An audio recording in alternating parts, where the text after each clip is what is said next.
What's going on, guys? We are Tottenham TV here, back with another video. We play Norwich on a Wednesday night at home with a chance to get back to winning ways, having not won in 4 games, having only won one of our last 6 games. We're not in very good form at the moment. We haven't scored for 3 straight games, having drawn a blank against Southampton, against Liverpool, and against Watford on the weekend.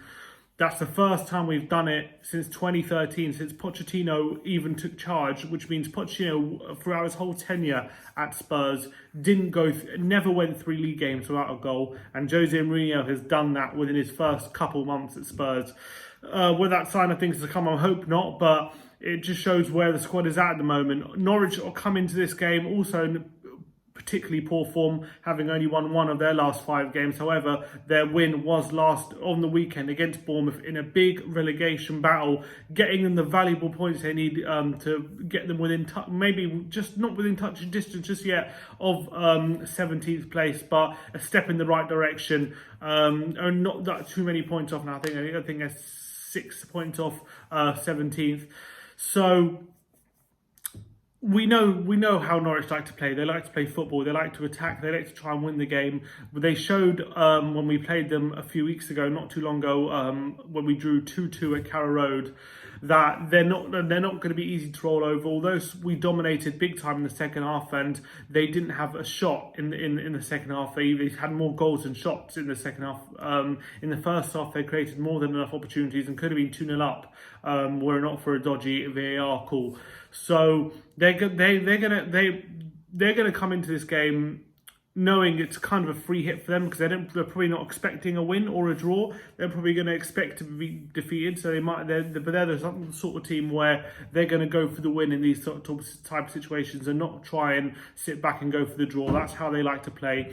It has hurt them for the majority of the season, although they have played some good football. They have been the leakiest defence in the top flight, conceding 45 goals. So clearly, that is where their vulnerabilities lie at the back. Going forward, they have decent players like Todd Cantwell, young attacking midfielder, who's been a bright spark for Norwich this season. Timu Puki, his goals have dried up after a flurry of early goals at the beginning of the season, but he did get a goal from the penalty spot on the weekend, so his confidence could be back up. And also Buendia, who hasn't been much talked about, but he's a really tricky player. I've seen him a few times now, and I really like the look of him.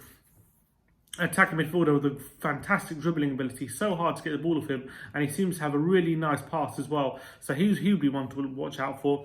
Norwich boast not only the worst defensive record in the league, they boast the worst record away from home in the top flight, with 1 win in 11 games, having lost 8 of those games. So if Tottenham were ever to get back on track, especially at home where we have the 5th best home record in the league, this is the game to do it. And especially with important games in midweek, with Chelsea playing Arsenal, these games are valuable to be catching up points if we're going to have any sort of hint of getting top 4.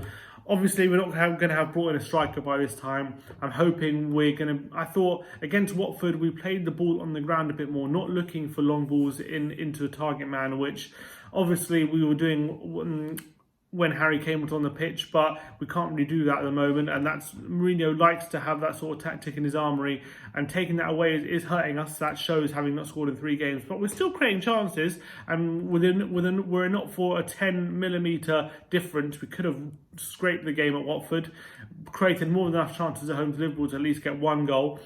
And Southampton, that was a very poor display, but again, could have maybe got a goal out of that one if we got a penalty or whatnot when Dele Alli got fouled in the box. But we're creating a few chances. As Jose said, we have very good attacking midfielders in our squad. Giovanni Lo Celso, I thought, had a fantastic game for about an hour against Watford.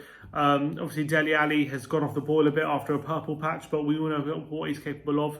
Whether Eriksen is going to play again in this game is going to be interesting, because this deal with Inter Milan has seemed imminent. So I'm not sure if he's going to be involved, but we've also got Eric Lamela, Lucas Moura and Heung-min Son, so plenty of attacking options for us.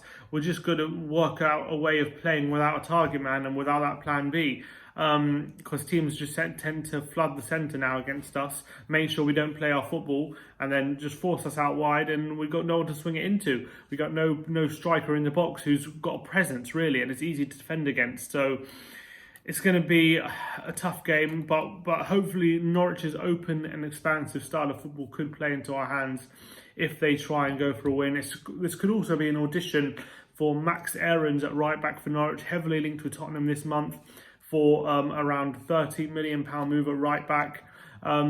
He's had a very solid season for Norwich, been one of the better performing right backs in the whole Premier League, and been one of the shining lights in Norwich's very poor defence this season. And he's going to want to impress if he's going to want Tottenham to stump up the cash for him to move, to convince Spurs that he's the right man to take the right back spot off Serge Aurier, especially because he's homegrown, he's young, he'll have sell on value if we want to sell him in the future, and he has plenty of ability. He ranks near the top for amount of dribbles, for the amount of tackles and interceptions as well. So he's one who's going to really look out for in the Norwich side as well. I'm hoping as well Tongi Ndombele and Jedson Fernandez can be involved in this game. Tongi's back in training, so if it's going to be interesting to see who play in the centre of the park. Jedson came on against Watford for 15 minutes. Looked like a bright little player. He had a bit about him, nearly got an assist with a decent ball across the face of goal, and had a few nice touches. But I'd like to see him start as well and see what he can bring, because we need a bit of that ball playing ability in the centre and a bit of that physicality as well, which we're lacking. And I don't want to really be forced player at die, because that hasn't gone well the past few times. My prediction for this game, I'm going to go with Spurs to win. I'm going to go 3-1 to Spurs. I think Norwich are good for a goal. Spurs probably are going to keep a clean sheet, but given how poor their away record is and how much we need this win in this game, we need to get on the positive feeling back at Spurs. We need to start getting on a run, so we can really start pushing Chelsea for that top four. Albeit if we don't sign a striker in this month, it's not going to happen, because we're just not, because Kane pretty much out for the rest of the season.